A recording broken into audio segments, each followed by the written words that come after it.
Hi అండి, నమస్తే. నేను మీ శ్రీదేవి. ఈరోజు నేను చేయాలనుకునే రెసిపీ ఏంటి అంటే కొబ్బరి రొట్టె అండి. దానికి కావాల్సిన ప్రాసెస్ ఏంటో చూద్దాం. దీనికి నేను ముందుగా ఒక గ్లాసు మినపగుళ్ళు, ఒక గ్లాసు బియ్యం నానబెట్టుకుని మెత్తగా పిండి రుబ్బుకున్నాను. ఆ పిండిలో ఇప్పుడు నేను ఒక 2 కప్పుల వరకు పంచదార వేసుకున్నాను. రుచి కోసం ఒక చిటికెడు సాల్ట్ కూడా వేసుకున్నాను. దీన్ని మనం బాగా కలిపేసుకోవాలి. మొత్తం పంచదార అంతా కూడా బాగా కలిసేటట్టు కలుపుకోవాలి. ఇదంతా మనకి బాగా కలిసిన తర్వాత మనం కొబ్బరి రెడీ చేసుకోవాలి. నేను ముందుగా ఒక కొబ్బరికాయని ముక్కలు కట్ చేసుకుని మిక్సీలో వేసుకున్నాను. దీన్ని మొత్తం అంతా కూడా కోరి కింద రెడీ చేసుకున్నాను. ఇప్పుడు మనం ఈ కోరిని కూడా ఈ పిండిలో వేసి కలిపేసుకోవాలి.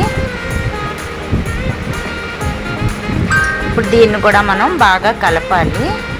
మా పిల్లలకి చాలా ఇష్టం అండి కొబ్బరి రొట్టె అంటే, అందుకని నేను పంచదారతో చేస్తున్నాను. మీకు బెల్లం ఇష్టమైతే బెల్లం కూడా వేసుకుని చేసుకోవచ్చు. మా పిల్లలకి పంచదార అంటేనే ఇష్టం, అందుకని నేను అలాగే చేసుకుంటున్నాను. ముందుగా ప్యాన్ పెట్టుకొని దీంట్లో 1 స్పూన్ వరకు ఆయిల్ వేసుకుని బాగా హీటెక్కిన తర్వాత మనం పిండి వేసుకోవాలి. మనం ఇప్పుడు దీన్ని రొట్టెగా వేసుకోవాలి. కొంచెం మందంగా వేసుకోవాలన్నమాట. ఇప్పుడు దీనిపైన మనం కొంచెం ఆయిల్ వేసుకుని మూత పెట్టేసుకోవాలి. ఒక 10 మినిట్స్ వరకు దీన్ని బాగా కాలనివ్వాలి. కొంచెం స్లో మంట మీద పెట్టుకొని కాల్చుకోవాలి. ఇప్పుడు మనం రొట్టెని తిరిగేసుకుందాము.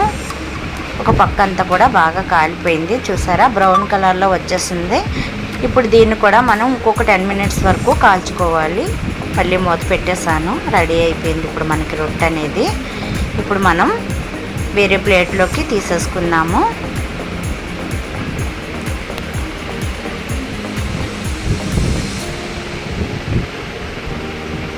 చూసారు కదా, కొబ్బరి రొట్టె అనేది రెడీ అయిపోయింది. ఈ వీడియో కనుక మీకు నచ్చినట్టయితే లైక్ చేయండి.